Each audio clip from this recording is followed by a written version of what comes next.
É desde janeiro de 2023 cônsul-geral de Portugal em Macau e Hong Kong. Alexandre Leitão já desempenhou outras funções diplomáticas, nomeadamente em Angola, no Senegal e também em Bruxelas. Em Timor-Leste foi embaixador da União Europeia. Natural de Coimbra, foi, antes de ingressar na carreira diplomática, vereador da Câmara Municipal daquele concelho português. Foi também assessor diplomático do Primeiro-Ministro e assessor de 2 outros membros do governo português. Dr. Alexandre Leitão, obrigado por nos receber aqui nas instalações do Consulado, mais concretamente na Biblioteca do IPOR, a uma semana no Dia de Portugal, de Camões e das comunidades portuguesas. Íamos começar por aqui. Este programa que foi apresentado esta semana, junho, mês de Portugal, é o possível depois da pandemia? É o possível. Antes de mais, boa tarde. Antes de dizer se é o possível, eu diria que é mais do que o possível. Sim, é o possível, obviamente, mas eu penso que é um programa que retoma a normalidade da ambição que existia antes e é um programa recheado de 20 atividades que cobre praticamente todas as gerações, das crianças mais jovens até às pessoas mais idosas e vários setores de atividade e, portanto, atrever-me-ia a dizer que é um pouco mais do que o possível. Claro que gostaríamos sempre de fazer mais, mas pensamos que é um bom programa para a afirmação do contributo que os portugueses e as organizações de português ou de matriz portuguesa e os diversos organismos e estruturas aqui existentes têm dado para a vitalidade socioeconómica, a identidade e o desenvolvimento desta região. Foi, aliás, possível inovar e, além daquilo que é mais tradicional, com concertos, exposições e outras iniciativas, este ano 2 seminários, um na área económica, um na área científica. De certa forma é procurar dar uma nova imagem, uma imagem moderna do Portugal? Sim, essa expressão que foi aqui popularizada pelo meu querido amigo e distinto antecessor Vítor Sereno há 10 anos, assenta perfeitamente na imagem que nós tentamos, de facto, nos transmitir de Portugal. É um país moderno e competitivo, como ele gosta de dizer. Acrescentamos que Portugal é cultura e gostamos de dizer que tudo isto funciona como um todo, isto é, não faz para nós sentido separar a economia da cultura num território que assume que quer diversificar a sua economia para lá do jogo e apostar no turismo, noutras frentes de turismo. E outras frentes de turismo significam, por exemplo, desde logo, a cultura. Por outro lado, a identidade, o património de Macau são uma mais-valia evidente, tem um valor intrínseco em si, tem um valor enquanto signatários dos nossos países da Carta das Nações Unidas, mas tem um valor económico também. E queremos transmitir claramente essa ideia de que Portugal faz ciência avançada, faz ciência aplicada, faz ciência de norte a sul, que tem aqui cientistas de grande mérito e de grande notoriedade a trabalharem há muitos anos na região, que produzem resultados que são úteis e valiosos para a região e por outro lado, aqui com o apoio e foi uma iniciativa, aliás, da Sra. Comendadora Rinta Santos, esta iniciativa económica de introduzir um seminário sobre oportunidades de comércio e económicas na região, parece-nos muitíssimo pertinente e casa bem com esta ideia de fazer muito mais do que uma comemoração do dia 10 de junho, fazer um mês de junho, mês de Portugal, algo que foi lançado pelo meu também amigo e antecessor Manuel Cansado de Carvalho, e fazer desse mês de junho de Portugal, mês de Portugal, um período de afirmação do que fazem os portugueses aqui e de divulgação desse facto de que somos bastantes, não somos assim tantos, mas somos bastantes e fazemos muitas coisas em muitos domínios. Sem o jardim de residência consular disponível, a opção escola portuguesa era inevitável. Nem o jardim, nem residência. Sim, de facto, a residência do consular está em obras profundas de estrutura, de que precisava, nunca tinha tido desde que ocupámos o edifício, ou logo no início tivemos obras de estrutura, mas não voltámos a ter, Sabemos que as condições até climatéricas são algo agrestes e, portanto, são desafiantes para a preservação dos edifícios. A escola portuguesa não era a única opção, havia outros espaços. Olha, ocorre-me desde logo a Casa Garden, esse magnífico espaço da Fundação Oriente, mas fazia para nós todo o sentido, e continua a fazer, no impedimento da residência da Bela Vista, fazer um evento na escola portuguesa, porque a escola portuguesa personifica essa ideia central que está na própria vocação que as autoridades da região e das autoridades da China também conferiram a Macau, que é de ser uma plataforma de ligação entre a China e os países de língua portuguesa. Ora, língua portuguesa, cultura portuguesa, antes de mais, aprendem-se e divulgam-se e fomentam-se na escola portuguesa. Reparei que no programa que foi distribuído na conferência de imprensa não consta a recepção à comunidade ou a parte das 18 horas. Continuará a ser às 18 horas? Pois, enfim, foi um lapso nosso. Sim, com certeza que sim, é das 18 às 20 horas.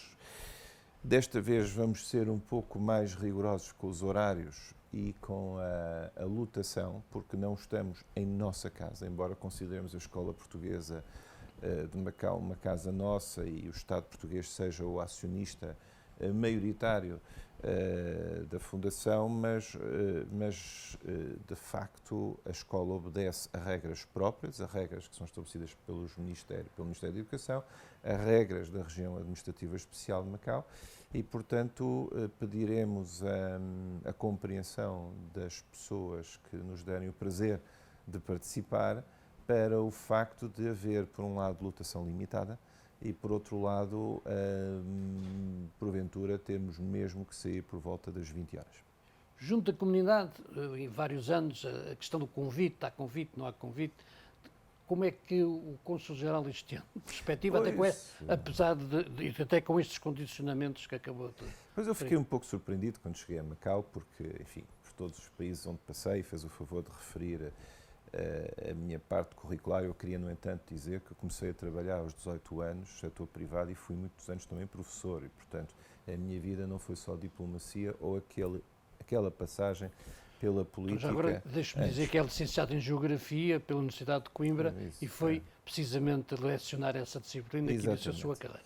Exatamente. Não, como docente. Comecei a trabalhar 10 anos antes na privada. Mas isto foi um parêntese para dizer que andei um pouco a vários países e nunca tinha visto uma recepção do dia 10 de junho com acesso livre, sem convites. Mas é uma praxe local, compreendo, faz sentido, a comunidade é muito vasta, é muito delicado escolher centenas de convites entre os muitos milhares de portugueses que estão inscritos no consulado e, por conseguinte, percebi que havia esta prática de haver algum acesso livre. Repito, como não estou a jogar em casa, temos que ser um pouco mais cuidadosos com isto, não podemos pôr em causa a segurança nem a integridade das instalações da escola. A última coisa que queremos fazer é prejudicar a escola. Portanto, estamos a enviar convites para as entidades oficiais e as pessoas que usualmente os recebem.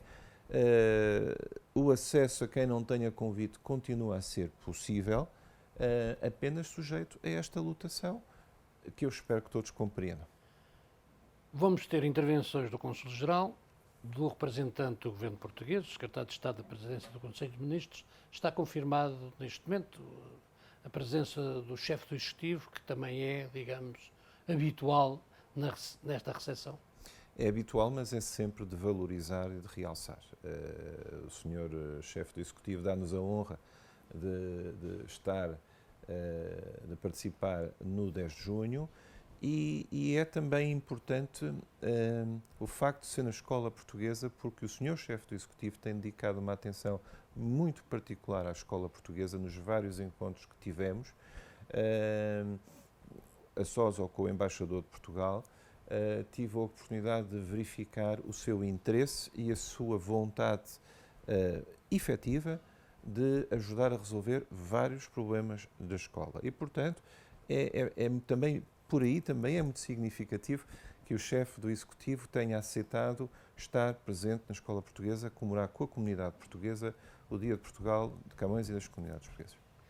Como é significativo, deixe-me só dizer, que um secretário de Estado e o secretário de Estado da presença do Conselho de Ministros, que eu recordo é o único secretário de Estado que tem assento nas reuniões do Conselho de Ministros, esteja também presente, porque muitas embaixadas da Ásia, por exemplo, não terão a presença de um membro do governo português. Eu penso que isso também tem o seu significado.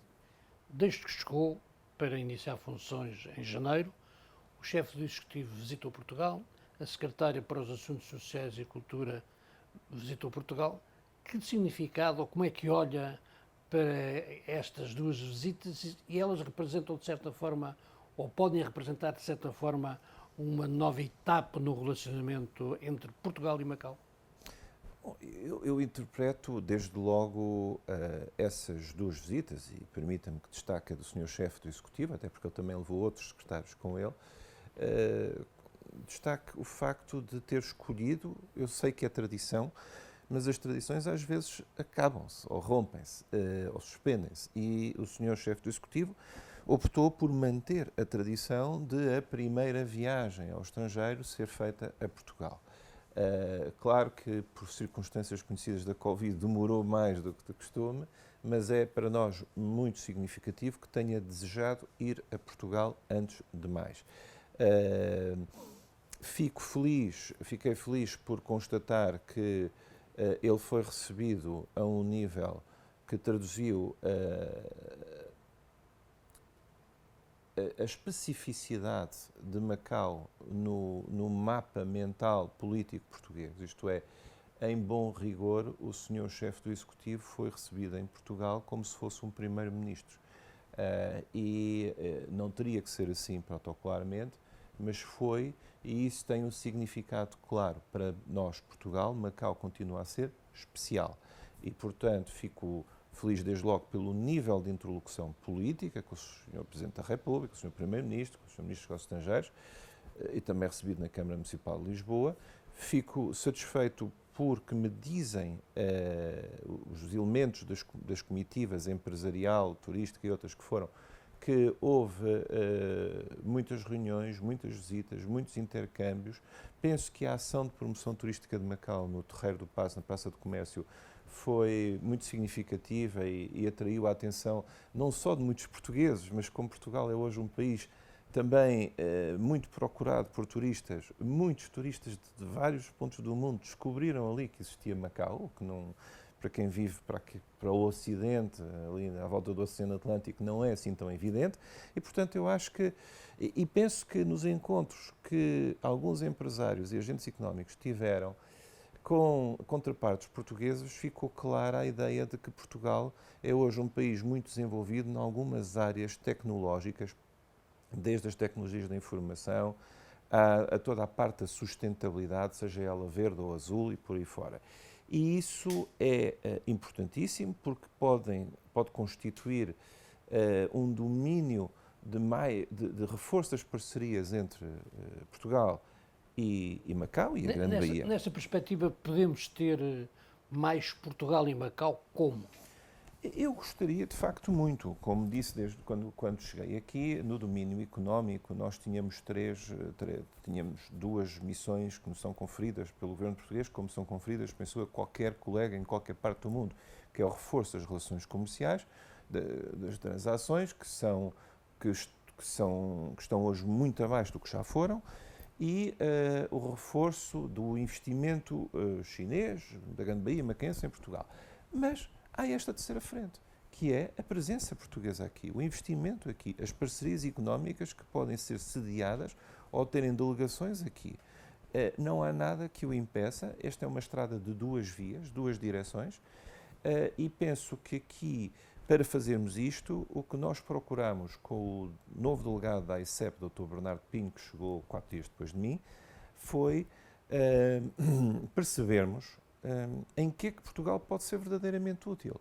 Isto é, Portugal não tem nada de especial, se é que tem alguma coisa a partilhar ou a ensinar no domínio do jogo a Macau. Portugal, enfim, não tem que ter a pretensão de em Hong Kong explicar como se faz alta finança, porque é uma grande praça financeira mundial.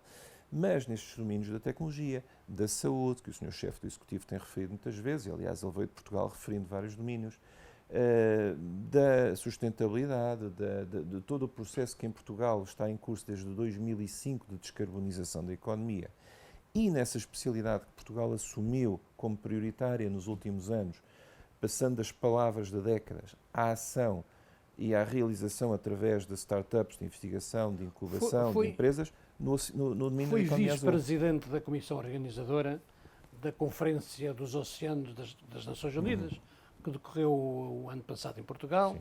Era, aliás, enviado especial do Ministério dos Negócios Estrangeiros para as questões climáticas, para os assuntos climáticos. De certa forma, esta é uma área em que Portugal pode ter aqui um caminho, porque é uma matéria em que se tem trabalhado muito em Portugal. Claro que sim, vamos por partes. Antes de mais, Portugal, como disse, é um país fortemente comprometido com os objetivos do Acordo de Paris, com as metas e com os objetivos definidos no âmbito da União Europeia pelos seus Estados-membros de atingir a neutralidade carbónica em 2050 e de reduzir pelo menos 55% das suas emissões de gases com efeito de estufa até 2030. Portugal vem num processo de descarbonização da sua economia desde 2005, já praticamente reduziu-se 50% das suas emissões e na Europa há um processo radical, podemos dizer assim, de transformação do paradigma económico, e quando às vezes as pessoas dizem o Ocidente e tal já não tem o dinamismo, bom, eu acho que estamos muito enganados. A União Europeia, os Estados-membros da União Europeia lideram neste momento a agenda de um novo paradigma de produção com muito menos carbono, com muito menos emissões e com muito mais sustentabilidade. E nós sabemos que se queremos evitar que a temperatura média à superfície do planeta aumente mais de 1,5 graus até ao final do século, se queremos manter as condições de habitabilidade das pessoas à superfície do planeta, temos que ir por aí. E onde é que isto entronca com Macau? Pois é bastante claro para quem chega aqui e tem esta sensibilidade ambiental que ainda há muito para fazer no domínio da sustentabilidade em Macau ou em Hong Kong. Mas o facto é que a China também assumiu uma meta de neutralidade carbónica para 2060. E para chegar a 2060, a China pretende, em 30 anos, reduzir drasticamente as suas emissões. E, portanto, todas as cidades, todos os territórios, todas as províncias da China terão certamente de contribuir e, portanto, Macau e Hong Kong têm que, mais cedo ou mais tarde, arregaçar as mangas, perdoa uma expressão coloquial, e avançar a fundo neste dossiê. Ora, aqui Portugal tem uma experiência, tem uma expertise, tem um saber fazer que é claramente reconhecido na economia verde e no domínio da economia azul. Estamos hoje vistos como dos países pioneiros e mais dinâmicos na procura de soluções sustentáveis que aproveitem o enorme potencial dos oceanos, que é preciso relembrar que são o maior absorvedor de carbono, o maior produtor de oxigênio e são o meio melhor para alimentar uma população mundial crescente e para produzir, por exemplo, energias renováveis. Relativamente à comunidade portuguesa, quando se fala no seu reforço, podemos ter mais médicos, professores, juristas, magistrados? Sendo essa a vontade das autoridades da região administrativa especial de Macau, estou convencido que tudo isso é possível. Penso que há candidatos e sei que há boa vontade do governo português para facilitar o que for necessário, apesar, e quero salientar isto, falamos em médicos portugueses e nós ouvimos notícias e sabemos que há carências de profissionais de saúde em Portugal em alguns domínios. E há um processo de reestruturação em curso em Portugal que é exigente e que é difícil e que tem sido muito noticiado. E, portanto, eu gostaria de assinalar que, apesar disso, o Sr. Ministro da Saúde transmitiu à Sra. Secretária para os Assuntos Sociais a sua abertura e disponibilidade para ajudar a termos na região administrativa especial de Macau bons especialistas na área da saúde que possam falar português, mas que também possam fazê-lo em inglês e que possam contribuir para este domínio que é fundamental quando se quer assumir e afirmar um desenvolvimento económico, a captação de talentos, a criação de riqueza, a diversificação económica. Há pilares que estão sempre: a estabilidade legal, a estabilidade financeira e a saúde. A saúde é um daqueles fatores que conta na decisão de um agente económico de ir para um sítio ou não. Acredita que nos próximos tempos, nos próximos meses, podemos vir a ter mais médicos portugueses em Macau? Eu acredito, eu não sei quando é que isso acontecerá, eu penso que isto está muito dependente do ritmo que as autoridades da região administrativa especial de Macau quiserem dar ao processo. Tanto quanto fui informado, a abertura portuguesa existe, quer da Ordem dos Médicos, quer do Ministério da Saúde, como existirá noutros domínios, como existirá, estou certo, quando as autoridades da região pedirem para repor algum efetivo de magistrados de língua portuguesa, como existirá noutros domínios. Sr. Conselheiro, vamos voltar a janeiro. Quando chegou, como é que veio encontrar a comunidade? Tensa, preocupada? Bem, eu quando cheguei, antes de mais, comecei a conhecer a comunidade e seria um pouco pretencioso fazer uma caracterização da comunidade estando aqui, de facto, há 4 meses e meio. Vou tentando conhecer o mais possível a comunidade, os seus diversos grupos, a comunidade não é homogénea, não se dedica toda à mesma coisa, aos mesmos assuntos, não está toda nos mesmos sítios. Eu vou tentando conhecer o maior número possível de pessoas. ouvi muitas referências a uma redução do número de portugueses, a alterações do ambiente, enfim, a comunidade portuguesa, antes de mais, é composta por pessoas portuguesas que nasceram em Portugal e que estão aqui, tecnicamente falando, imigradas, em termos demográficos é a designação técnica, mas é também constituída por pessoas que aqui nasceram, que são residentes em Macau, cidadãos de Macau, pessoas chinesas e pessoas de outras nacionalidades que também têm nacionalidade portuguesa. Portanto, não sei se todas estas comunidades dentro da comunidade têm a mesma percepção. Vejo pessoas algo pessimistas com o futuro de Macau, é verdade, mas também vejo pessoas extremamente empenhadas nestes projetos de que se fala, da Grande Baía, conscientes de que Macau é hoje parte da República Popular da China e dispostas a mostrar que Macau tem um papel e pode ter um papel na afirmação e no desenvolvimento da China. Portanto, é preciso ajudar aqueles que têm vontade de fazer, é preciso ajudar de outra forma aqueles que estarão, porventura, mais pessimistas a encontrar aqui motivos de otimismo. Falou na Grande Baía. Como é que Portugal e os portugueses podem participar ou devem participar no projeto? A Grande Baía parece um projeto muito interessante porque quando às vezes se fala em Portugal, às vezes ouve-se falar de investir ou exportar para o mercado chinês. O mercado chinês é um mercado não só imenso, como é, no fundo, um conjunto de vários mercados. E para a dimensão da economia portuguesa e mesmo, diria eu, da economia dos países lusófonos, a Grande Baía só por si é um grande mercado, porque é hoje já o 12º ou 13º a maior economia do mundo e, portanto, é um grande mercado, que oferece oportunidades. E, portanto, o tal Portugal moderno e competitivo, que tem uma geração, que é a geração dos meus filhos, que mudou muito em relação à dos pais e a dos avós. São pessoas hoje, nenhum dos meus filhos quer trabalhar, por exemplo, para o Estado. Todos eles são empreendedores, todos eles querem fazer coisas, querem ter os seus projetos, estão dispostos a arriscar, querem coisas diferentes dos pais. E, portanto, esta juventude que hoje em Portugal é mais liberal, é mais empreendedora, formou-se de uma maneira diferente, com cursos diferentes, mais engenharias, mais gestão, que muitas vezes, depois dos seus cursos, fez períodos de experiências profissionais em países terceiros, onde aprendeu a contactar com a finança, com a arquitetura dos projetos, com o desenho, com a engenharia.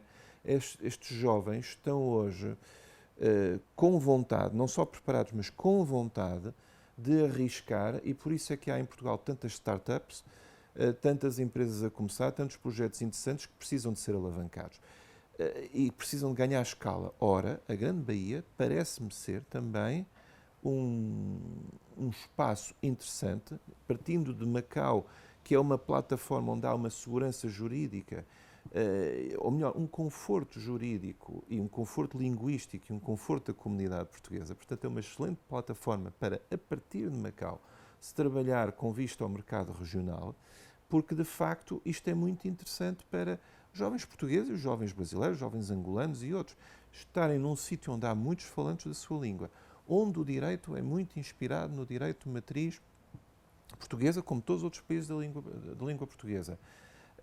São fatores de conforto. E, portanto, eu acredito que estas condições, tal como existe disponibilidade financeira, as próprias concessionárias estão chamadas a financiar parte da diversificação económica.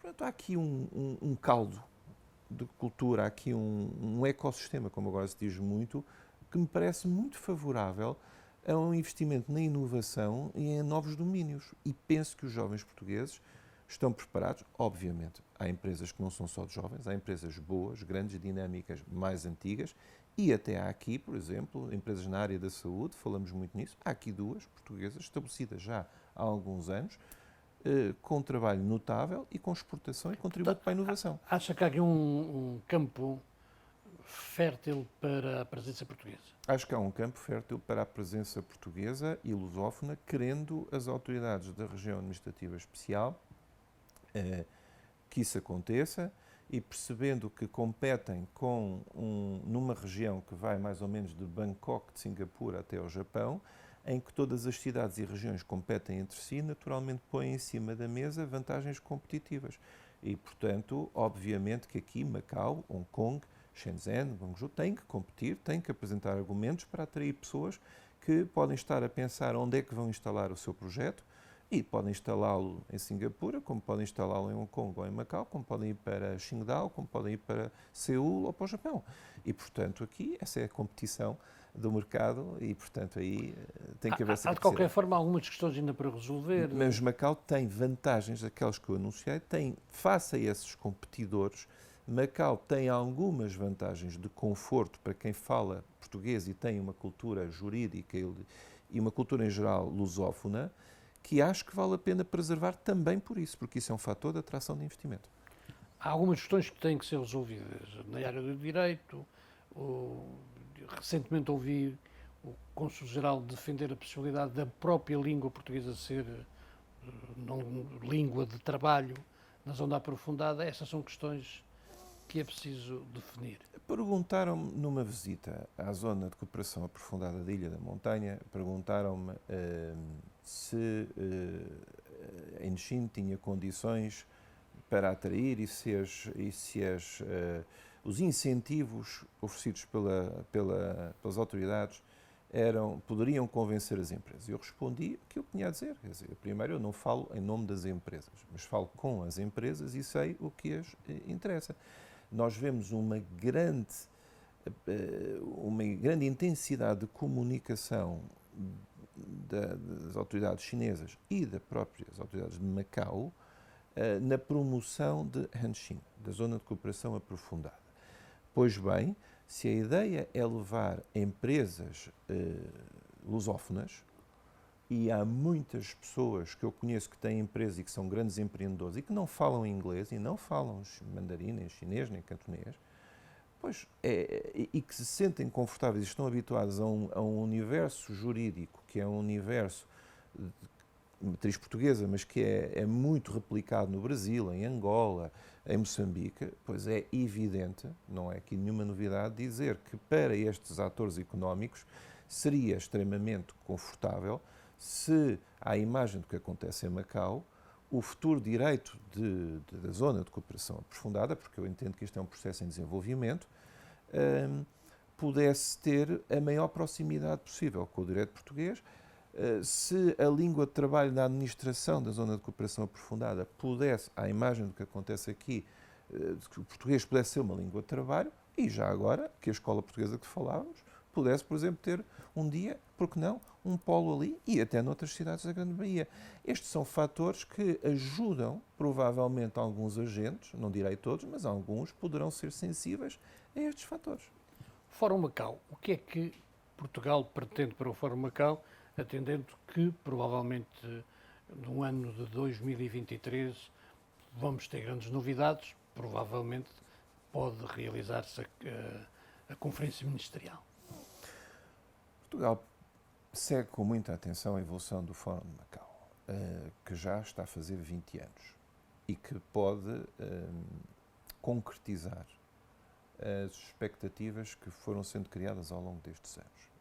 Muito sinceramente, o Fórum é um processo, como todas as organizações têm um tempo de lançamento, um tempo de conhecimento mútuo, um tempo de aprofundamento, mas depois, para a credibilidade das próprias organizações, isto também se viu na CPLP e agora está a ter passos, há um momento em que os resultados têm que aparecer. E se é um fórum que foca muito as parcerias económicas, os resultados económicos têm que acontecer de uma forma mais intensa. Tem que se acelerar as parcerias criadas, o financiamento de projetos e Portugal espera que isso venha a acontecer.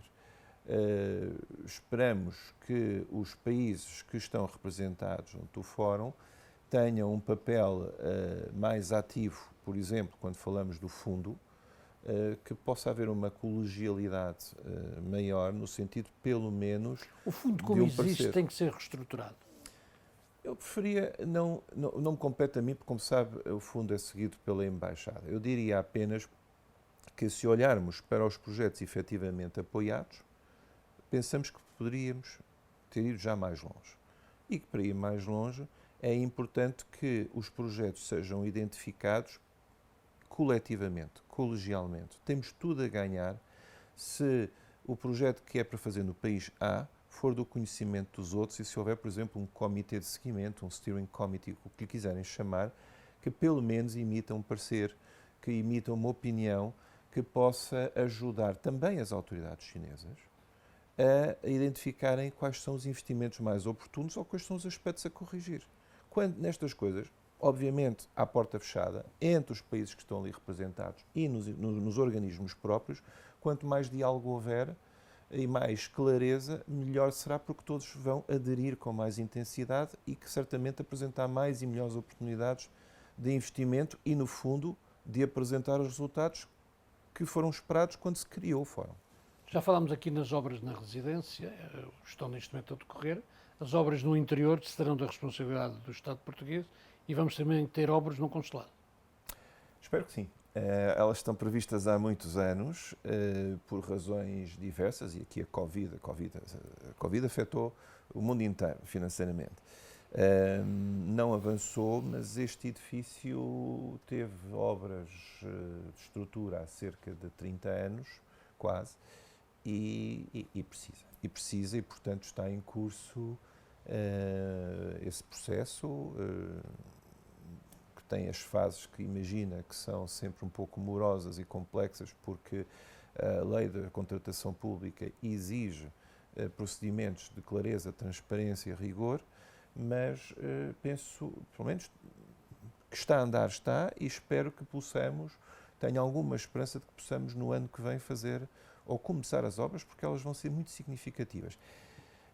E, obviamente é extemporâneo dizer isto, mas na altura própria vou ter que apelar à compreensão dos portugueses, porque vamos tentar gerir as obras com a maior inteligência possível para criar a menor perturbação, mas certamente que vamos ter alguma perturbação no funcionamento normal deste espaço.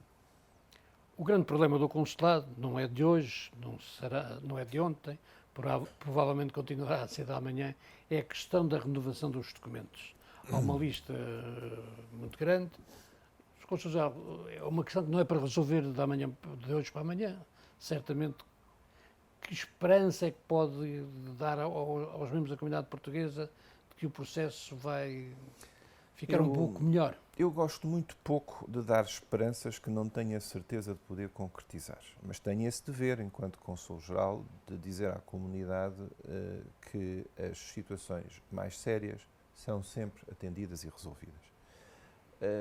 Como diz, eu não escondi desde a minha chegada, porque também entendi que, enfim, não valia a pena, porque isso é um assunto de conversa entre tanta gente que seria até um pouco ridículo fazer de conta que não há um problema. Há um problema e que tem duas dimensões. Tem uma dimensão estrutural e tem uma dimensão circunstancial. A estrutural tem a ver com o facto de que, por razões diversas, este consulado, como praticamente todas as embaixadas e consulados, perderam pessoas, perderam funcionários nos últimos 20 anos. Isto não é de agora, não é deste governo ou do anterior. É nos últimos 20 anos, este consulado e praticamente todos os outros e todas as embaixadas perderam recursos humanos. Ora, a comunidade não desceu. E, portanto, como a comunidade não desce e reduzem os recursos humanos, obviamente que o desafio de gestão torna-se mais exigente.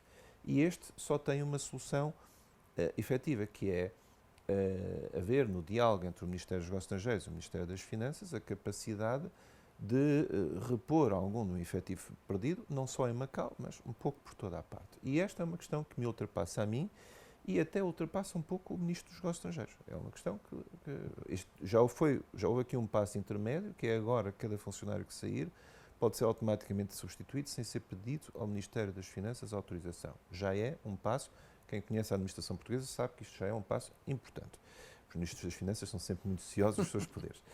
Agora, houve aqui uma questão circunstancial que veio complicar ainda mais a situação, que é, durante vários anos, os portugueses não conseguiram renovar os seus passaportes, os cartões de cidadão. Note-se, os portugueses, tal como os cidadãos de Macau ou de Hong Kong também tiveram, e se Macau foi bastante rápido a resolver o problema, penso que, por exemplo, em Hong Kong ainda continua a haver um problema de renovação do documento de identidade. Esta é uma situação circunstancial, mas a realidade é que pessoas que durante 3 anos não puderam renovar ficaram com muitos documentos caducados e, de repente, exercem uma pressão que é obviamente legítima e compreensível sobre o consulado, porque querem ter o seu documento de identidade ou o seu documento de viagem renovado o mais depressa possível. Aqui não há milagres e mesmo do ponto de vista da gestão, uma contratação excepcional que não passa por mim, não está ao meu alcance, também teria que ser pontual, porque senão correríamos o risco de ter muito mais pessoas do que o que é necessário. Eu compreendo a dimensão sistémica de quem em Lisboa olha para o problema e vê que é um problema global, mas aqui em Macau eu tenho que resolver o problema em Macau.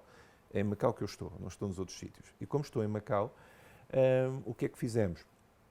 Primeiro, deixámos claro, reformulámos alguns mecanismos de acesso, deixámos claro que ele se faz por internet, com endereços de correio eletrónico que estão publicados no Facebook, na página do consulado, que são informados à porta. Mas, Sr. Consul-Geral, 15 mil pessoas à espera não são pessoas a mais?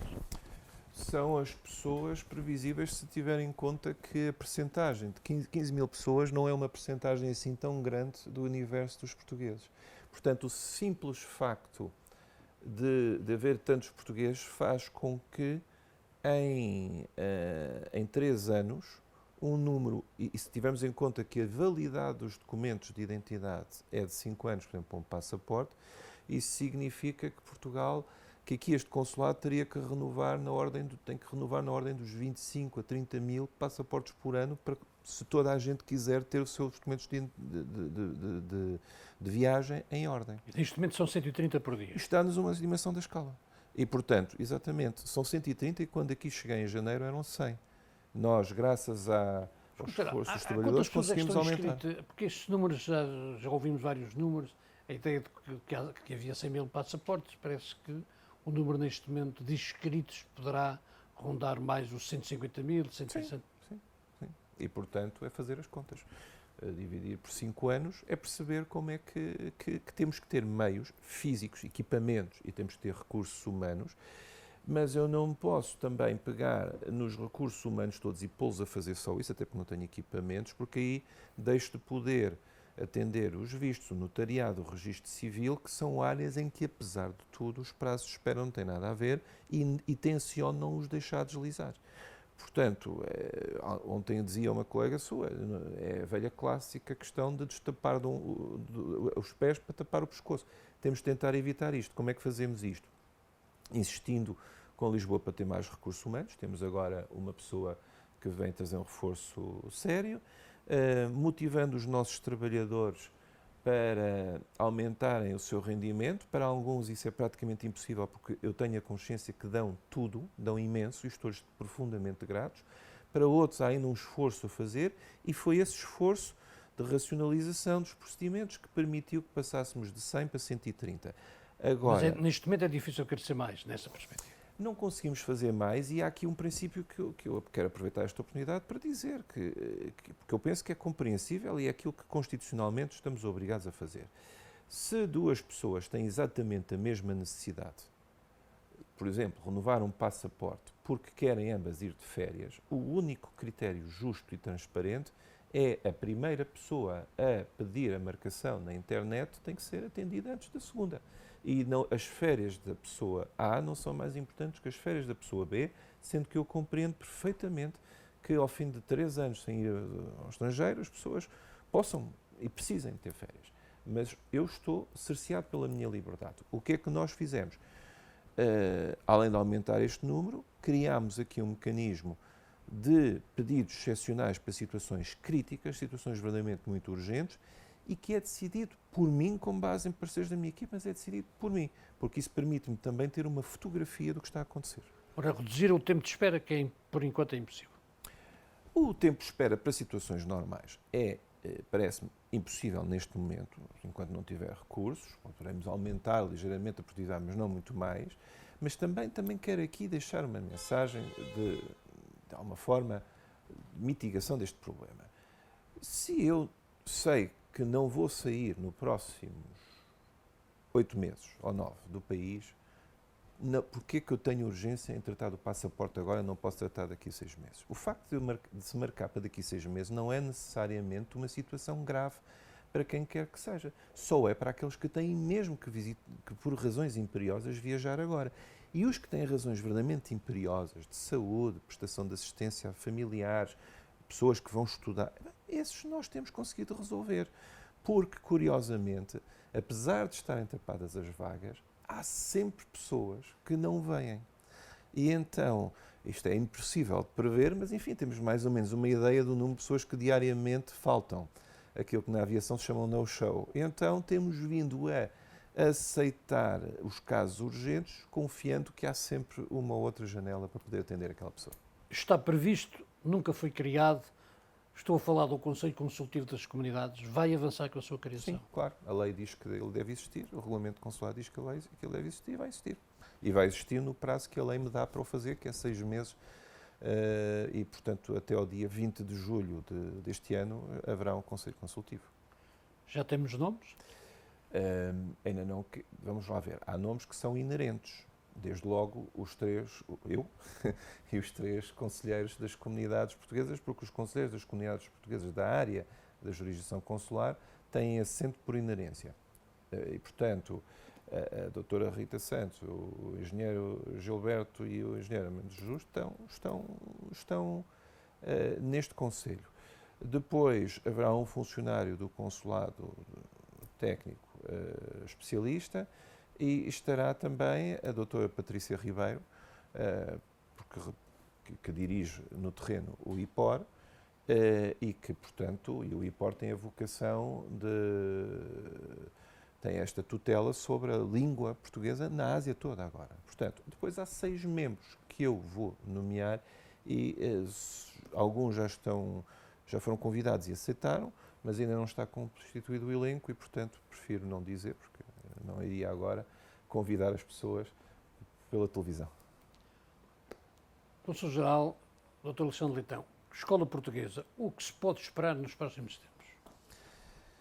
Ora bem, o que se pode esperar nos próximos tempos, desde logo, é a substituição ou nomeação de um Conselho de Administração da Fundação da Escola Portuguesa, porque, como é sabido, o mandato do atual Conselho de Administração já cessou, portanto está em funções correntes e, por conseguinte, não pode tomar medidas para além da mera gestão corrente. Não pode, por exemplo, nomear um diretor novo se o senhor diretor se aposentar, não pode, por exemplo, propor às autoridades da região estatutos para a escola novos ou para o Conselho de Administração da escola que a lei manda criar até ao início do ano letivo, porque agora vamos ter um Conselho de Administração da Fundação, da Escola Portuguesa de Macau, e vamos ter que ter um Conselho de Administração da Escola Portuguesa em si. E obviamente, a administração da Fundação não pode avançar com isso. Portanto, esta é uma urgência que eu estou convencido que estará resolvida nas próximas semanas, com a indicação pelo Ministro da Educação de Portugal, do Presidente e dos membros que compete a Portugal nomear. E, a partir daí, em Cacho, continuaremos certamente a ter o futuro Dr. Presidente Miguel Sena Fernandes e outras pessoas que fazem parte. Isso é a primeira coisa que vamos... Deixe-me perguntar, o futuro Presidente da Fundação da Escola Portuguesa deve ser um residente de Macau? Acho que essa questão é completamente irrelevante. Pode ser e pode não ser. Há vantagens para os dois cenários. Tenho ouvido muita gente dizer é muito importante que seja um residente em Macau porque para ter acesso ao Poder Executivo da Região Administrativa Especial. Duas notas sobre isso. Em primeiro, a Fundação tem um Conselho de Administração, mas como acabei de dizer, a escola vai ter um Conselho de Administração. Portanto, parece-me a mim muito mais importante que o Presidente do Conselho de Administração da escola seja, ele sim, um residente aqui, porque tem que tratar dos assuntos correntes no dia-a-dia, e isso aí não faz sentido que esteja em Portugal. O da Fundação pode perfeitamente, porque a Fundação terá um mandato de orientação e um conjunto de competências, mas que não têm que ser exercidas por alguém que está aqui. Em segundo lugar, tenho que dizer isto claramente, esse argumento que se invoca cai pela base pelo facto do Sr. Chefe do Executivo ter manifestado em todas as conversas que tive com ele a maior abertura para tratar da escola portuguesa e para resolver os problemas da escola portuguesa. Portanto, isso seria um bom argumento se nós tivéssemos dificuldades com o Executivo da Região Administrativa Especial, mas nós não temos. O chefe do Executivo está sempre disponível, já anunciou a sua disponibilidade para apoiar financeiramente as obras da escola, e essa é outra coisa que temos que esperar da escola, que é obras urgentes que têm que ser feitas, e o chefe do Executivo já disse que as apoiaria. E, portanto, nós não temos nenhuma dificuldade com o Executivo. Mas o avanço nessas obras não está muito dependente das decisões que o Ministério da Educação não tem tomado relativamente a Macau? Esse argumento reforçaria a ideia de que, ao contrário, é importante que o Presidente da Fundação da Escola Portuguesa de Macau tenha, ou esteja em Lisboa, ou tenha um acesso real, forte, ao Ministério da Educação em Lisboa. Porque sim, sendo o Estado português o acionista principal da Fundação, há decisões que têm que ser tomadas por Lisboa. Uma delas é esta da administração, a outra era concordar com o projeto, com o plano apresentado pela região de solução, a proposta apresentada pela região de solução para os problemas da escola portuguesa em matéria de infraestruturas. Mas isso também, posso lhe dizer que o Estado português não tem nenhuma oposição a isso. E essas obras vão arrancar... Ora bem, a região apresentou uma proposta que eu não quero debater em público até que ela esteja concluída, mas que me parece muito pertinente, em duas fases. Há uma fase de resolução de alguns problemas imediatos e há uma fase estrutural. Vamos ser claros, a escola portuguesa atingiu um limite da sua capacidade. Quando ela foi construída, muita gente aqui, segundo me dizem, pensava que a comunidade portuguesa iria praticamente desaparecer e que, portanto, a prazo a escola portuguesa deixaria de fazer falta. E o número de alunos da escola, de facto, reduziu. Mas depois voltou a aumentar e agora atingiu o número mais alto sempre. Eu tenho visto na comunicação social, e quando aqui cheguei senti isso logo, a primeira visita que fiz foi à escola portuguesa, e a primeira questão que me colocaram, há um problema de admissão de alunos. Vamos ser claros, a escola portuguesa não tem que admitir e crescer infinitamente para admitir infinitamente o número de alunos. A escola portuguesa tem 3 missões contra mim. 3. Tem uma missão de ser uma boa escola que ministra o currículo português para que os alunos que aqui estudam possam competir com os alunos de qualquer escola portuguesa no acesso às universidades de Portugal e do resto do mundo, porque o sistema português é ótimo para seguir estudos em qualquer sistema do mundo. 2, a escola portuguesa tem que perceber que está inserida numa região administrativa especial que tem um plano de projeção na Grande Baía e que tem que, com isso, a escola portuguesa tem que ser um contributo para este projeto, portanto tem que se relacionar melhor com as comunidades, melhor com a administração chinesa, melhor com a província de Guangdong e preparar as pessoas para viverem os jovens para viverem neste meio de interação entre a Grande Baía, Macau e os países de língua portuguesa. E terceiro, a qualidade. E a qualidade exige que haja alguma seleção no acesso e algum critério. Não há mal nenhum em que a escola portuguesa diga a dada altura não podemos receber mais alunos. Outras escolas aparecerão, outros polos poderão aparecer. Portanto, a escola portuguesa, quanto a mim, eu disse-o no aniversário da escola, não pode ter 20 andares, não tem a homogeneidade que tem uma escola como uma escola chinesa. A escola portuguesa deve ter que limite de alunos? Vamos falar nos 800? Isso é uma matéria que os técnicos do Ministério da Educação deverão dizer melhor que eu, mas eu, como disse há bocado, fui professor, tenho a sensação que a escola poderá estar nos 800, 900. Não vejo uma escola portuguesa naquele sítio com mais de 1000 alunos. Aquele sítio não pode ter. Por razões urbanísticas, paisagísticas, de conforto, sociológicas, de qualidade do centro. O que a escola portuguesa tem que fazer é repor as salas de aulas que tinha, aumentar o número de espaços para poder receber, digamos assim, 4 turmas e essas 4 turmas desejavelmente poderem ir em cilindro até ao 12º ano, ter os laboratórios, equipamentos desportivos e equipamentos, os anfiteatros, o que tiver que ter uma escola moderna, preparada para formar jovens capazes de trabalhar e estudar em qualquer parte do mundo. Portanto, tem que ter qualidade. E a qualidade, quando temos 57% de alunos já de língua materna que não é portuguesa, isso já é um desafio em si. Não pode crescer indefinidamente, tem que se concentrar na qualidade e na sua relação com a comunidade envolvente. Esta questão da língua é uma das questões que, relativamente ao futuro, que pode preocupar, na perspectiva de que uma comunidade escolar menos língua materna portuguesa pode também dificultar a questão do ensino? É um desafio evidente para os alunos que pensam ir para o sistema português e que pensam ter as melhores notas nos exames nacionais, porque evidentemente é diferente estar num meio em que todos falam uma língua ou estar num meio em que a maioria não tem essa língua como língua materna, e isso obriga à criatividade, obriga se calhar a programas adaptados, mas também tem o outro lado da questão, e que a escola portuguesa tem que o ver como tal. É uma riqueza extraordinária para a escola portuguesa ter alunos da língua materna chinesa, e até alguns que vêm da província de Guangdong, porque isso permite aos jovens abrir as suas perspectivas, conhecer outras culturas, enriquecerem o seu património linguístico e, portanto, o que é, por um lado, um desafio, uma dificuldade, por outro lado, é uma oportunidade e pode ser um trunfo para o futuro. A escola portuguesa tem precisamente de compreender que não é um espaço fechado sobre si próprio, tem que ir visitar as instituições da região, as instituições de fora da região, tem que se interessar pela China, tem que se interessar pelos projetos da Grande Baía, pelos projetos da região, etc, etc.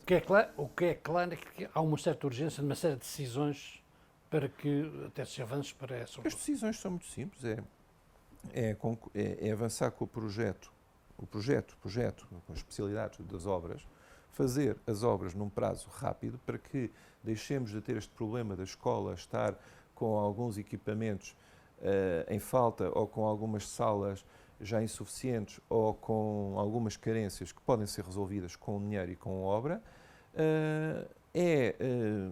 resolver a situação dos corpos sociais, instituindo novos corpos sociais, criando o Conselho de Administração da Escola Portuguesa e dando à Escola Portuguesa um projeto renovado, mais ambicioso, muito mais abrangente e que tire partida da multipolaridade do ambiente em que está para criar um projeto desafiante e enriquecedor para os seus alunos. Focando nos alunos. E respondendo, de certa forma, ao apoio que o Governo da RAM já manifestou. Como é evidente, eu penso que é isso que o Governo da RAM espera disso e sei que é isso que o Governo português espera da escola, porque tenho conversado várias vezes com o Sr. Ministro da Educação e sei que o Sr. Ministro da Educação está totalmente empenhado numa resolução rápida dos problemas principais da escola e quer uma escola aberta para o mundo, que seja um farol e um modelo de qualidade. É uma decisão para este mês ainda? Será para as próximas semanas, sim, porque temos este horizonte temporal que até 1 de setembro tem que estar nomeado um Conselho de Administração da escola e, portanto, nós vamos querer cumprir isso. Falámos aqui na visita do chefe do Executivo, da sua secretária. Do outro lado, vamos ter visitas... Tem já uma no dia 10 de junho, que é um sinal. Queria também recordar que o Presidente da Comissão Parlamentar de Saúde e que também é deputado eleito pelas comunidades portuguesas já esteve aqui. Estou convencido que vamos ter, de hora avante, vamos voltar a ter uma presença bastante regular. Já há uma data para a de membros Comissão do Mista? Não, ainda não há uma data para a Comissão Mista. Essa questão, há uma disponibilidade de Portugal para o efeito. Podia já ter sido feita. Mas Macau gostaria que fosse feita aqui e, portanto, estamos à espera de propostas para depois vermos as agendas e vermos as datas possíveis. Há alguma expectativa que o Primeiro-Ministro também visite Macau na perspectiva de ainda este ano se realizar a Conferência Ministerial? Não sei, não tenho essa informação, portanto, não acho que é sempre importante ter o Sr. Primeiro-Ministro ou o Sr. Presidente da República a visitar um território, mas o Sr. Primeiro-Ministro tem uma agenda extraordinariamente complicada. Não estou a dizer que não vem, estou a dizer que eu não tenho qualquer orientação e sei que o plano inicial de atividades no estrangeiro do Sr. Primeiro-Ministro não previa uma vinda a Macau em 2023. Mas isto depende de muita coisa, depende dos progressos do Fórum, depende do nível a que estarão a República Popular da China e outros países. Enfim, em função das circunstâncias, São Bento analisará. Isso está claramente acima da minha competência. Doutor, se ele vier, eu tenho o maior prazer, como imagina. Estamos a comemorar também os 30 anos da Lei Básica. Como é que o Ministro dos Negócios Estrangeiros fez uma avaliação positiva recentemente? Eu perguntava ao Cônsul-Geral como é que olha para esta questão da implementação da lei básica, daquilo que foi, de certa forma, o que está acordado entre Portugal e a China relativamente a Macau. O Cônsul, por definição, concorda sempre com o Ministro dos Negócios Estrangeiros. E, portanto, se o Sr. Ministro dos Negócios Estrangeiros disse em Lisboa, por ocasião da visita do chefe do Executivo, que a lei básica estava a ser satisfatoriamente cumprida, eu não iria dizer o contrário. Lei da Segurança Nacional. Há quem mostre alguma preocupação. Qual é a sua opinião sobre o assunto? Eu compreendo os pontos de vista. A Lei de Segurança Nacional, esta lei que foi agora aprovada e que entrou em vigor anteontem, traz alterações, alarga o escopo dos assuntos passíveis de serem considerados ilícitos, mas eu compreendo os seus fundamentos, constato que ela foi aprovada sem particular contestação e dizem-me os entendidos, porque eu não sou jurista, como teve cuidado de dizer, que ela está compaginada com a lei básica e a lei básica da região administrativa especial de Macau da República Popular da China tem que estar compatível com a Constituição chinesa. Não há motivos para preocupação? Nestas coisas, mais do que especular sobre o que a lei permite fazer, eu prefiro olhar para os sinais que têm sido dados pela região, que também tem desde 2009. Atenção, é preciso recordar que a lei básica foi aprovada ainda sob a administração portuguesa e previa, no seu artigo 23, salvo erro, Exato, que teria de existir uma lei sobre defesa da segurança nacional com 7 assuntos que tinham que ser considerados ilícitos, criminalizados. Portanto, isto foi feito só em 2009. Mas, tanto quanto me dizem as autoridades da região, nunca foi necessário ativar. E, portanto, mais do que estarmos a olhar para o que está, temos que olhar para a praxis. E aquilo que eu defendo, como Portugal defende, como outros colegas defendem, é que, obviamente, manifestar a esperança de que seja possível compatibilizar uma lei de segurança nacional que todos os países têm, com as liberdades que também estão garantidas na mesma lei básica. Eu estou certo que as autoridades da região têm isto perfeitamente, são conscientes disto, as autoridades da República Popular da China também, e, portanto, manifesta a esperança de que o ambiente de estabilidade, de paz social que se vive em Macau e que é evidente para qualquer pessoa que aqui chega, continue e que nunca seja necessário usar das disposições mais duras da legislação, que, como acabei de dizer, existem em qualquer país do mundo. Também a temos em Portugal. Doutor Alexandre, então, deixe-me uma questão mais pessoal para terminar. Tem saudades dos tempos em que dava música às pessoas, dizendo aqui que é um grande conhecedor de música e que nos tempos mais jovens Fez disso profissão? Foi uma das minhas profissões do setor privado, foi ser disco jockey muitos anos. Foi uma profissão que me deu imenso prazer, porque gosto de música. Era bem pago, ainda por cima, sobretudo nos últimos 5 anos dessa vida, fui muito bem pago, conheci muita gente interessante e, portanto, sim, nesse sentido, tenho obviamente saudades desse momento e, sobretudo, porque por música abstraía-me dos meus problemas e do resto das circunstâncias, porque eu era um estudante trabalhador. Agora, e um jovem pai. Agora, evidentemente, a vida é feita de fases, de percursos, e eu tenho dificuldade em arrepender-me do que quer que seja que tenha feito. Há talvez uma outra coisa que me arrependa, e tenho sempre saudades, mas olho sempre para a frente. E neste momento o que tenho aqui em Macau é um desafio extraordinário, é um posto muito grande, muito exigente, com os problemas que alguns falámos aqui hoje, com uma comunidade que toda a gente me dizia que era muito difícil, mas tenho que dizer que no geral me tem recebido de uma forma extremamente simpática, estou-lhes muito grato por isso. E por conseguinte, olha, eu agora estou completamente concentrado nos próximos 3 anos em fazer o melhor que puder para resolver o maior número possível de problemas. Mesmo para terminar, estamos a uma semana da grande festa de Portugal. Que mensagem é que deixa à comunidade? É uma síntese de tudo o que estivemos a falar aqui, a ideia de que acho que para a maioria dos portugueses que aqui estão continua a fazer sentido estarem e que há aqui oportunidades para muitos portugueses que vale a pena aproveitarem, não apenas pensando na parte financeira, mas porque de facto a cultura em Macau e na região é completamente diferente da portuguesa. E é algo que a mim, como diplomata, me tem de vez em quando preocupado bastante, que é a noção de que Portugal caracterizou sempre a sua política externa e a sua posição, mesmo do seio da União Europeia, por ser um país conhecedor do resto do mundo, onde andou durante séculos em convívio muito mais intenso do que outros países europeus. E por isso, com uma experiência, com um conhecimento do resto do mundo que nos permitiu sempre perceber que o mundo não é só o que a Europa é.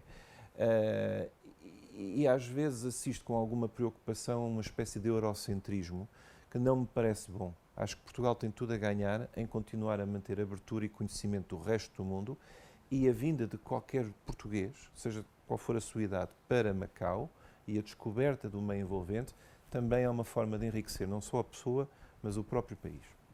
Portugal. Dr. Alexandre Leitão, obrigado por nos ter recebido aqui nas instalações do Consulado e nesta biblioteca tão bonita. Nesta magnífica biblioteca do IPOR, que faz um trabalho notável, o IPOR, e estou muito grato à doutora Patrícia Ribeiro, e convido os portugueses a virem descobrir esta biblioteca, que é uma das melhores, se não a melhor biblioteca aqui da região.